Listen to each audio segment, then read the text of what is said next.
열왕기하 20장 1절에서 21절까지의 말씀 우리 한 절씩 교독하도록 하겠습니다. 1절입니다.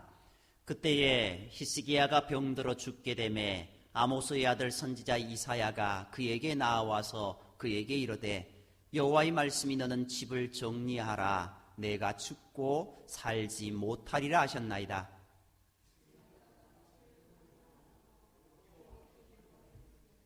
여호와여 구하오니 내가 진실과 전심으로 주 앞에 행하며 주께서 보시기에 선하게 행한 것을 기억하옵소서 하고 히스기야가 심히 통곡하더라.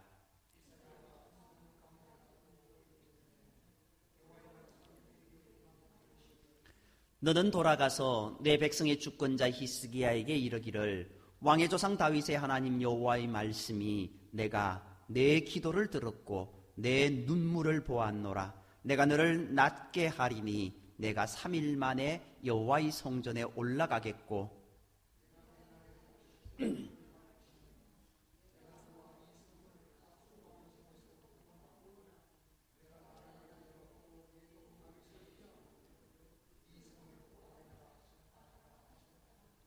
이사야가 이르되 무화과 반죽을 가져오라 하매 무리가 가져다가 그 상처에 놓으니 나으니라.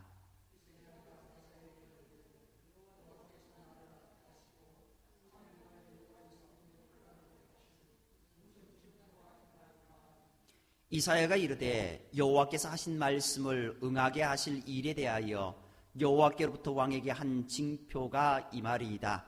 해 그림자가 10도를 나아갈 것이니까 혹 10도를 물러갈 것이니까 하니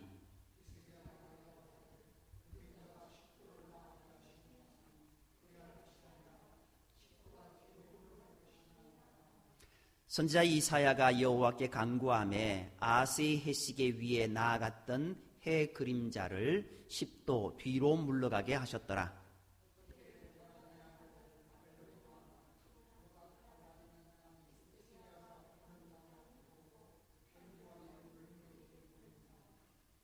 히스기야가 사자들의 말을 듣고 자기 보물고의 금, 은과 향품과 보배로운 기름과 그의 궁기고와 창고의 모든 것을 다 사자들에게 보였는데 왕궁과 그의 나라 안에 있는 모든 것 중에 히스기야가 그에게 보이지 아니한 것이 없더라.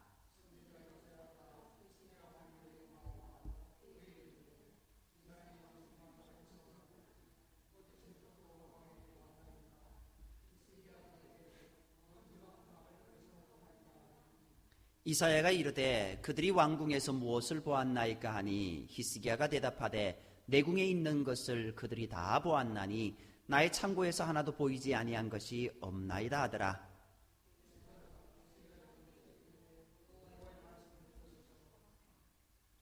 여호와의 말씀이 날이 이르리니 왕궁의 모든 것과 왕의 조상들이 오늘까지 쌓아두었던 것이 바벨론으로 옮긴 바 되고 하나도 남지 아니할 것이요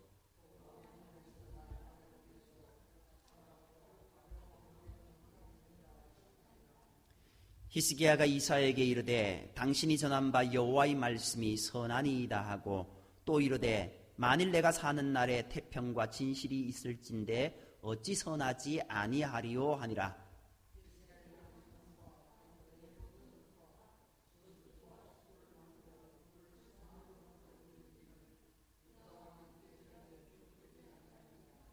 다 같이요. 히스기야가 그의 조상들과 함께 자고 그의 아들 므낫세가 대신하여 왕이 되니라. 아멘. 지난 시간에 우리는 히스기야가 아수르의 사네립이 예루살렘을 포위함으로 인해서 큰 공경에 처해 있을 때 하나님께 기도하였던 것을 보았습니다. 그래도 히스기야는 나라의 큰 위기 앞에 하나님께 기도하였던 왕이었습니다. 물론 그도 하나님의 뜻을 다 알지 못함으로 답답하고 힘겨워했습니다. 아무튼 히스기야는 하나님께 기도하였던 왕이었고 하나님의 사람이 이사야에게 기도를 요청하였던 모습을 보게 됩니다. 이 모습을 하나님은 기뻐하셨습니다. 이에 하나님께서 도우심의 손길을 펴셨습니다. 히스기야는 사네립이 보낸 편지를 여호와 앞에 펴놓고 사네립이 하나님을 모독한 말을 들으시고 유다를 구원해 달라고 하나님께 기도했습니다. 그리고 히스기야는 사내립이 많은 민족들의 신들을 불에 던져 넣어 태워버렸지만 그것들은 모두 나무 조각에 불과하다라고 말합니다. 그러나 하나님은 천하만국에 오직 한 분이신 하나님이시니 이제 사내립의 손에서 우리를 구원해달라고 간구했습니다. 그러자 이사야가 히스기야에게 하나님께서 그 기도를 들으셨고 하나님께서 아수르의 왕 사내립의 분노와 교만에 대하여서 심판을 내리시리라고 말씀하셨다고 전합니다. 그리고 그 말씀대로 아수르의 18만 5천의 군인들이 하루아침에 하룻밤에 다 죽게 되는 역사가 일어났습니다. 그리고 사내립은 고국에 돌아갔지만 이제 죽임을 당하게 되고 그의 아들이 왕이 되는 모습을 보게 됩니다. 아수르 당시 최고의 군사력을 가진 나라였습니다. 그런 나라, 정말 절대 강자의 모습을 가지고 있던 나라였지만 하나님께 기도하는 한 왕, 그리고 하나님께서 내 백성이라고 인치신 그 백성, 기도하는 사람들을 붙잡아 주시는 그 하나님의 은혜의 모습을 우리는 보게 됩니다. 오늘 우리도 우리의 모든 어려움이 물러가게 하기 위해서 하나님께 기도해야 되고 늘 하나님을 의지하는 저와 여러분이 되어야 될 줄 믿습니다. 그런데요, 오늘 본문의 말씀은 이런 모든 어려움이 물러가고 히스기야 자신의 몸에 병이 들게 하는 사건이 기록되어 있습니다. 그리고 히스기야의 마지막 장면이 나옵니다. 산 넘어 산이라더니 아수르의 군대의 침공으로 마음고생을 히스기야였습니다. 그런데 그 모든 일들이 다 해소되었습니다. 해소되지는 했습니다만은 바로 어떤 말이 나오고 있습니까? 이번에는 이 히스기야가 죽을 병에 걸립니다. 이사야는 히스기야에게 와서 그가 죽을 것이니 집안을 정리하라고 하나님의 말씀을 전합니다. 이제 마음 정리를 하세요 라는 이야기를 듣습니다.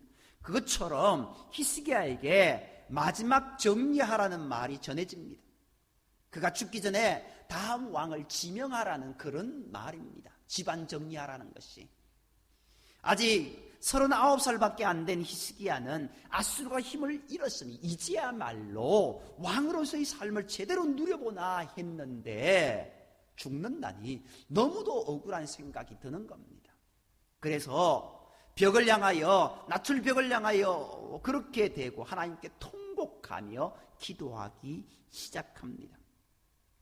그러자 바로 그때 하나님의 응답이 선지자 이사야에게 임하게 됩니다.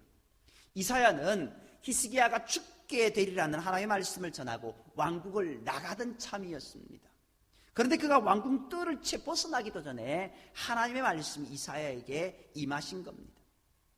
이것은 하나님께서 우리의 기도를 얼마나 빨리 응답해 주시는지를 잘 보여주고 있습니다. 때로 우리의 기도가 응답이 되지 않는 것처럼 느껴지는 것은 아직 그 응답이 될 때가 되지 않았기 때문입니다. 가령 어린 아이가 결혼 잘하게 해달라고 기도한다면 바로 응답될 수 없지 않습니까? 그 기도는 그가 자라서 성인이 되었을 때 응답될 것입니다. 그러므로 우리가 드린 기도가 응답이 되지 않는 것이 아니라 우리의 때와 하나님의 때가 다르니 우리 생각에 응답이 되지 않는다고 생각될 뿐입니다. 기도했고 하나님께서 그 기도를 들으셨으면 반드시 하나님의 역사가 일어난다라는 것을 믿고 기다려야 됩니다. 그리고 기다리면서 기도를 멈추지 말아야 됩니다. 그러면 반드시 하나님의 응답하심이 우리에게 응하게 될 줄 믿습니다. 히스기야가요, 자신의 그 큰 병에, 죽을 병에 걸린 그 모습 가운데 기도할 때 무엇을 놓고 기도했습니까? 3절 말씀에 여호와여 구하오니 내가 진실과 전심으로 주 앞에 행하며 이렇게 이야기하고 있습니다. 진실과 전심으로 주 앞에 행했다라고. 이 말은 다윗이 행한 그 모습과 일맥상통합니다.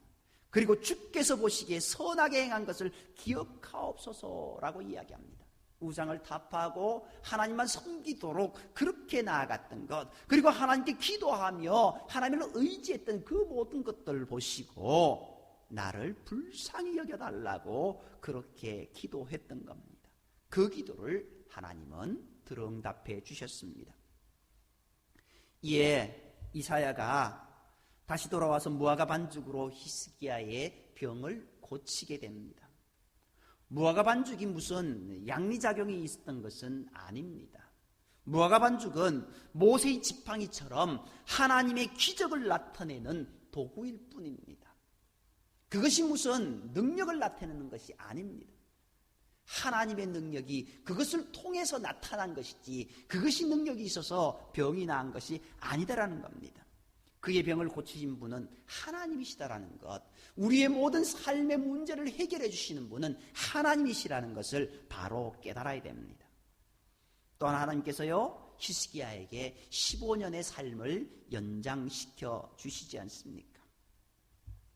이제 이사야는 그의 병이 완전히 고쳐졌다는 것을 증명할 표징을 보여달라는 말에 해의 그림자를 10도 뒤로 물러가게 해달라는 그 히스기야의 말을 듣고 하나님께 구합니다. 그리고 결국은 이것이 뒤로 물러나는 모습을 보게 됩니다.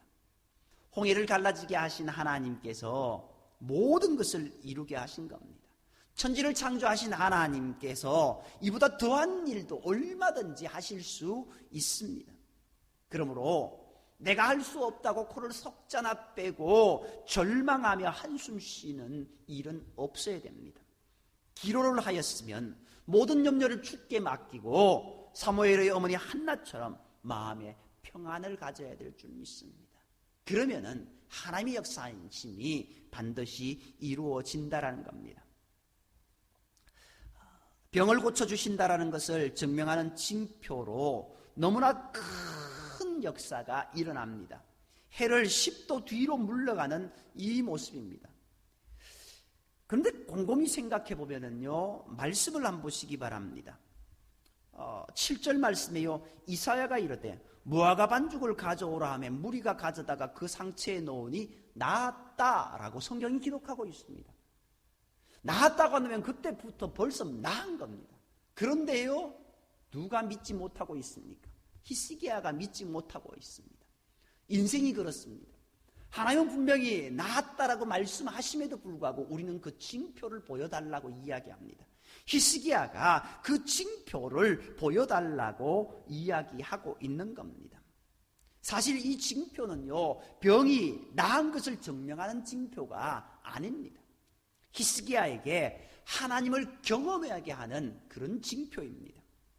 아수르의 18만 5천 명이 밤사이에 천사를 통해서 죽게 하신 하나님께서 히스기야의 개인의 질병의 치유를 위해 이런 엄청난 징조를 보여주심으로 하나님의 능력이 얼마나 크신지를, 얼마나 놀라우신지를 다시 보여주신 겁니다.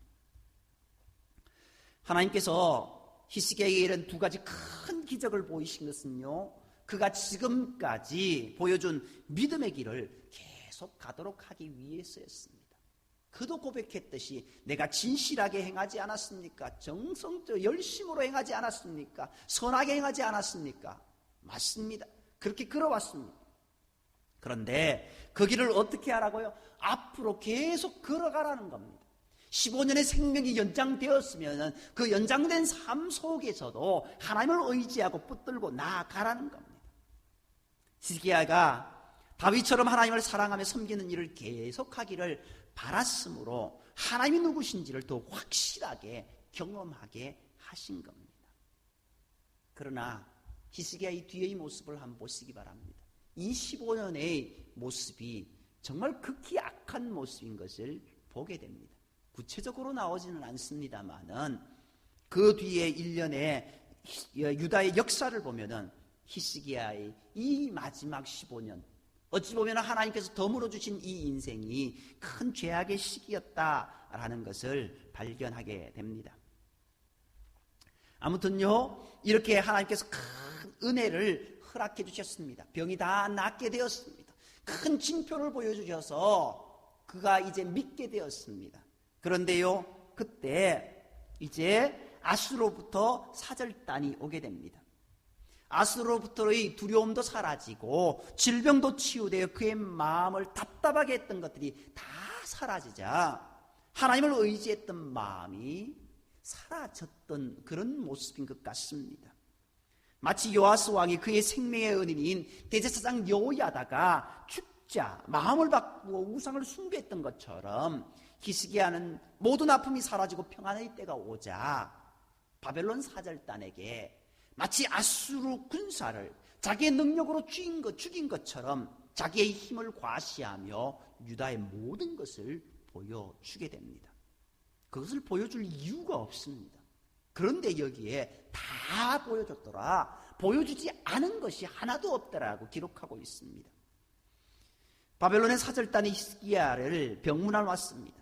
히스기야는 그들을 반가이 맞이하면서 왕궁의 보물창고에 있는 것을 포함하여서 무기고에 있는 것과 유다 전 지역에 있는 모든 것들을 그들에게 다 보여줍니다. 그러자 이사야는 히스기야에게 그가 보여준 모든 것을 다 바벨론에게 빼앗기게 될 것이고 히스기야의 자손 중 일부가 그들의 환관이 될 것이다 라고 그렇게 말을 전합니다. 이것은 한마디로 유다가 바벨론에게 멸망하게 될 것이다 라고 말한 겁니다. 왕족이 이제 환관이 된다라는 것은요 어떤 모습입니까? 아주 망해도 쫄딱 망했다라는 그런 표현입니다.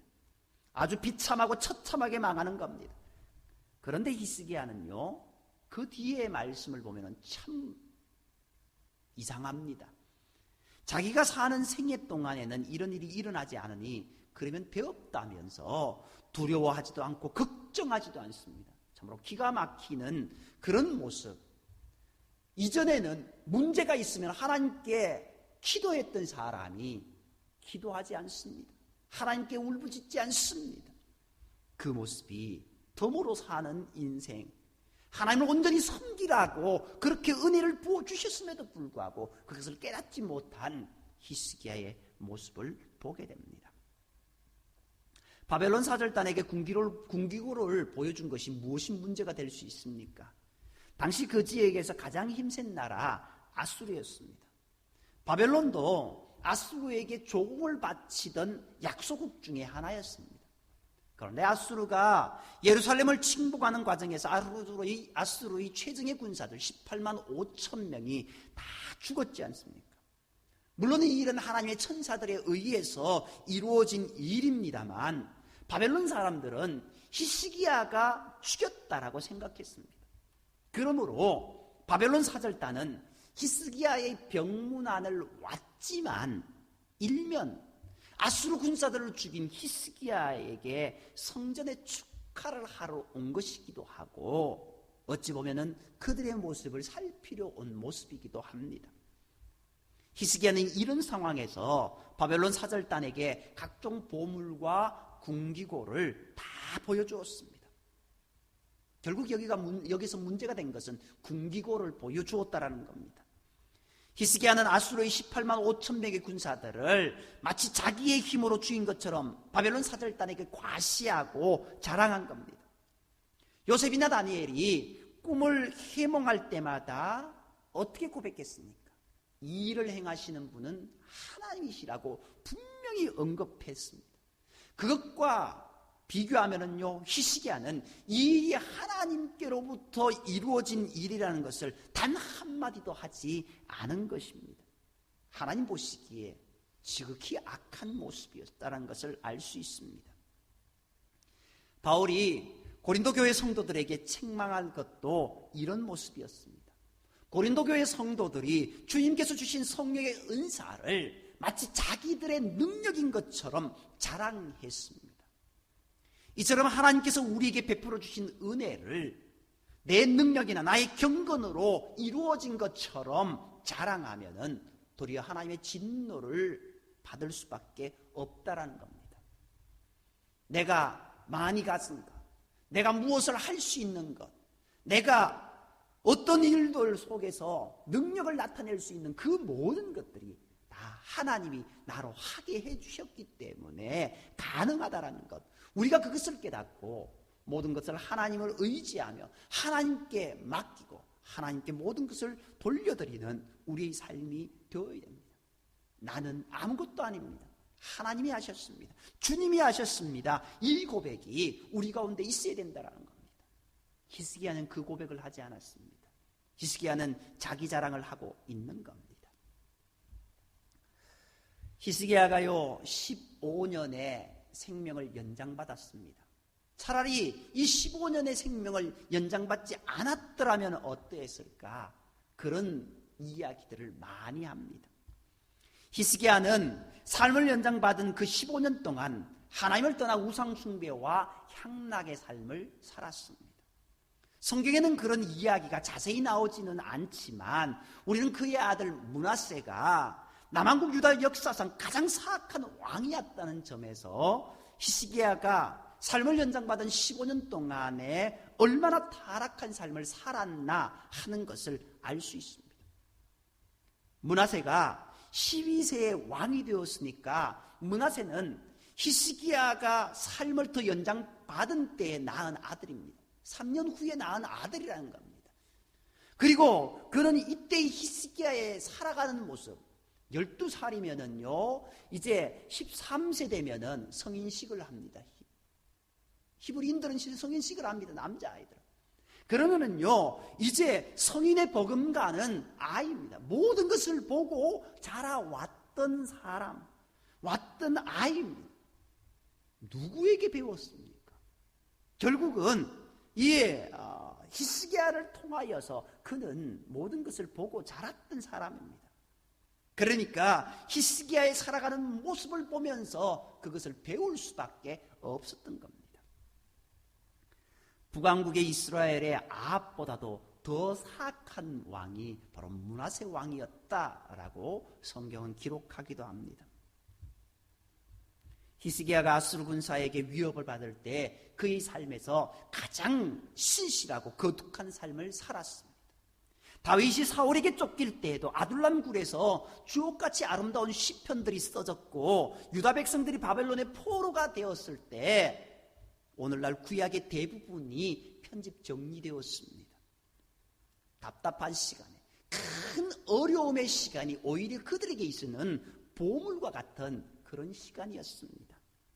그 답답함을 이기기만 하면은 하나님께로부터 가장 아름답고 귀한 선물을 주신다라는 겁니다. 그들은 그랬습니다. 다윗이 그랬고 이스라엘 백성들이 그랬다라는 겁니다. 그러나 사람들이 부러워하는 화려한 시간 속에 저주가 감추져 있다라는 것을 우리는 반드시 기억해야 됩니다. 이것을 아는 사람 그리 많지 않습니다. 가인이 하나님의 저주를 받고 떠나 세운 것이 화려한 도시였습니다. 화려한 도시 문화는 가인의 문화입니다. 다윗이 바세바를 취하는 죄를 범했을 때가 그의 인생에 가장 화려했던 때였고 가장 평화로운 때였습니다. 사울도 왕이 된 지 1년쯤 지났을 무렵 자기 권세에 빠져 하나님을 떠나버린 모습을 보게 됩니다. 히스기야 역시 답답한 시간을 살아갈 때는 신실했습니다. 정말 하나님께 기도했고 하나님을 의지했습니다. 그런데 그 모든 것들이 지나가고 이제 되었다라고 이제 내가 살만하다라고 그렇게 그 시간 속에 들어가자 화려한 삶을 살고 곧바로 하나님을 떠나버리는 모습을 보게 됩니다. 하나님께서 그의 나라를 멸망시킨다고 하시는데도 전혀 두려워하지 않을 정도로 그 마음이 황폐해져 버렸습니다. 인간이 하나님을 버리는 것은 순식간입니다. 또한 하나님을 의지하는 것도 순식간이라 할 수 있습니다. 아무튼 이 모습을 보면요 너무나 참담한 모습을 보게 됩니다. 히스기야가 병이 낫게 되었고 그리고 이제 바벨론에 사절단이 온 것 그렇게 오랜 시간은 아닐 겁니다. 그렇게 긴 시간은 아닐 겁니다. 무엇이 이로 인하여서 이를 이렇게 만들었는지는 모르겠습니다. 아무튼 히스기야는 지금 죄악 가운데 빠져 있습니다. 이사야가요 히스기야에게 당신이 그런 일을 했기 때문에 그건 잘못된 일이었습니다. 그래서 이제 바벨론의 포로가 될 것이고 모든 자녀들 온전히 멸망하게 될 것이다라고 이야기했을 때 이 히스기야는요 이사야에게 당신이 전한 바 여호와의 말씀이 선하니이다라고 이야기하고 있습니다. 선하다는 말을요 좀 다른 말로 표현하면은요 좋습니다라는 그런 표현입니다. 선하다라고 이렇게 되어 있지만요 좋습니다라는 표현입니다. 내가 수긍합니다. 내가 받아들입니다. 라는 말입니다. 그렇게 표현한다고 한다면요, 이것이 얼마나 무서운 말입니까? 그렇게 돼도 괜찮습니다. 나는 지금 이렇게 있으니 내 후손은 그렇게 돼도 괜찮습니다. 마치 유대인들이 예수님을 십자가에 못 박고 우리 자녀들에게 죄를 돌리라고 했던 그 모습과 마찬가지지 않습니까? 그렇게 하고는 이 히스기야가 어떻게 이야기하고 있습니까? 오늘 본문은요 그렇게 이야기하고 바로 히스기야의 남은 사적과 그의 모든 업적과 저수지와 수도를 만들어 물을 성 안으로 끌어들인 일은 이렇게 이야기 나오고 있습니다. 그가 행한 일이 나옵니다. 그가 행한 일 어떤 글일까요? 물론 이 히스기야는요 전쟁에 예루살렘이 적국으로부터 포위당했을 때 안심하고 지낼 수 있도록 물을 마실 수 있도록 땅속 깊이 물길을 수로를 건설합니다. 무려 600여 메다나 되는 그 길을 수로를 양쪽으로 파들어가서 이것을 만들게 됩니다. 히스기야의 수로입니다. 그러나 그가 만든 수로도 바벨론의 침략을 막지 못했습니다. 히스기야는 이 수로를 만들 것이 아니라 하나님 앞에 내가 죄를 범하였나이다 하고 회개했어야 했습니다. 내가 잘못했습니다라고 회개했어야 됐습니다. 만일 아담이 자기가 선악과를 따먹었노라고 회개하였더라면, 만일 가인이 자기가 동생을 죽였노라고 잘못했노라고 회개했더라면, 만약 사울 왕이 자기가 교만했었다라고 용서해달라고 기도했더라고 한다면, 오늘 본문에 히스기야가 이때 자기가 엉뚱한 생각을 품었다라고 간절히 회개하고 용서를 구했다고 한다면 역사는 달라졌을 겁니다. 히스기야의 입장에서 보면은요, 그동안 왕으로서의 권세를 제대로 누려보지 못하다가 이제 아수르의 군사들이 죽어서 왕으로의 삶을 제대로 누려볼 수 있게 되었는데, 서로 39세의 나이에 이렇게 죽어야 한다니 참으로 기가 막힌 일이라 여길 수도 있었습니다. 그러나 그때 바로 히스기야의 인생에서 가장 신실한 때였습니다. 히스기야가 만일 그때 죽었다고 한다면 하나님 나라에서 큰 상을 받았을 것입니다. 그러나 그가 15년 삶을 연장하여 사는 바람에 그는 하나님을 떠난 삶을 살았고 남아공 유다가 망하는 단초를 제공하는 자가 되고 말았다라는 겁니다. 그러므로 하나님의 뜻대로 사는 것이 우리에게 가장 행복한 것이라는 것을 우리는 반드시 기억해야 됩니다. 그리고 우리의 삶에 문제가 있다고 한다면 늘 주님을 의지하며 메어 달릴 수 있는 모습이 있어야 된다라는 겁니다. 그리고 우리의 삶에 늘 기억해야 될 것이 먼저 그의 나라와 그의 의를 구하는 삶이 우리 가운데 있어야 될 줄 믿습니다. 먼저 하나님의 뜻을 구하십시오. 지금 나에게 있는 모든 어려움과 고통에서 벗어나려만 해달라고 하지 말고 이 시련 속에 담긴 하나님의 뜻이 무엇인지 바로 깨달을 수 있는 은혜를 허락하여 달라고 그렇게 기도하고 한다면 그 고난이 아니라 하나님의 축복이라는 것을 우리는 깨닫게 된다는 겁니다. 너무나도 많은 사람이 눈앞에 있는 일을 처리하느라 급급해서 하나님과의 관계에서 해결해야 할 일을 제대로 하지 못합니다. 우리가 무엇보다도 먼저 해야 할 일은 하나님과의 관계를 회복하는 겁니다. 이것만 제대로 되어 있다고 한다면 어떤 문제가 우리 앞에 온다 할지라도 태산 같은 큰 고통이 온다 할지라도 그 모습 가운데 하나님의 은혜의 모습이 우리 가운데 있게 될 줄 믿습니다. 지금 고통에서 벗어나기 위해 영생을 잃어버리는 어리석음을 범하지 말고 차라리 지금 고통에서 벗어나지 못하더라도 영생을 누리는 자가 되게 해달라고 우리는 늘 기도해야 될 것이고 그러한 믿음으로 나아가는 저와 여러분이 되어야 될 줄 믿습니다. 오늘 히스기야는 안타까운 그 마지막 삶을 살았습니다. 오늘 우리가 이 히스기야의 전초를 밟는 모습이 아니라 오직 주님을 의지하며 끝까지 믿음으로 살아가는 저와 여러분이 되기를 간절히 소망합니다.